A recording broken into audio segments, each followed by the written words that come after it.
हाणे scalar quantity जेकी छा आहे, स्केलर क्वांटिटी उहा हूंदी आहे जेका माना छा आहे हिन जी बेतरफ़ी मिक़दार। ठीकु आहे। हाणे स्केलर क्वांटिटी में छा हूंदो आहे, मैग्नीट्यूड हूंदो आहे अहिड़ी क्वांटिटियूं जंहिंखे मैग्नीट्यूड हुजे।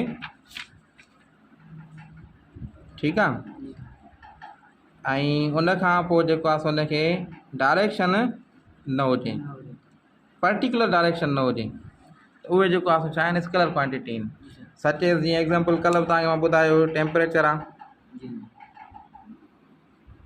टेम्परेचर एग्ज़ाम्पल उनखे डायरेक्शन हूंदो आहे।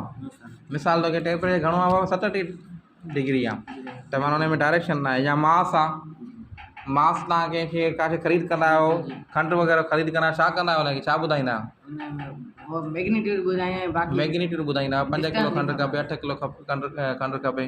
ठीकु आहे। त अहिड़ियुनि क्वांटिटी खे छा चइबो, स्केलर क्वांटिटी चइबो। टाइम आहे, टाइम घणो थियो आहे, 5 कलाक, 5 थिया आहिनि, 4 थिया आहिनि, या 3 लॻी 10 मिंट थिया आहिनि, त इन में डायरेक्शन जी ज़रूरत आहे ॿुधाइण जी। त अहिड़ी क्वांटिटियूं छा आहिनि, उहे स्केलर क्वांटिटियूं आहिनि। बाक़ी कुझु क्वांटिटियूं अहिड़ियूं आहिनि जेके जिनखे ॿुधाइण लाइ डायरेक्शन जी ज़रूरत पवंदी आहे। उन जो माना आहे तरफ़ी मिक़दार। डायरेक्शन जी ज़रूरत कीअं पए, हुनखे मैग्नीट्यूड बि हूंदो ऐं डायरेक्शन बि हूंदो। ठीकु आहे, ॿई शयूं हूंदियूं। एग्ज़ाम्पल जीअं असां फोर्स ॾींदा आहियूं, फोर्स ॾे 5 न्यूटन फोर्स ॾे, घणो 5 न्यूटन फोर्स ॾे।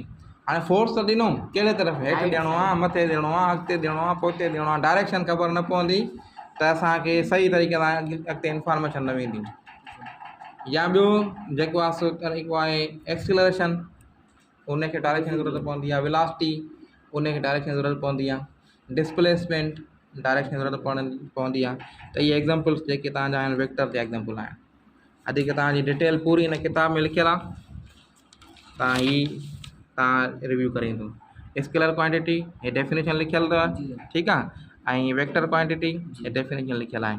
हीउ सॼो ही पेज तव्हां पढ़ी ईंदो घणा, उन खां पोइ तव्हां हिनखे रिव्यू करे ईंदो, पोइ सुभाणे इंशाल्लाह तव्हांखे हीउ मां पढ़ाईंदुमि। ठीकु आहे।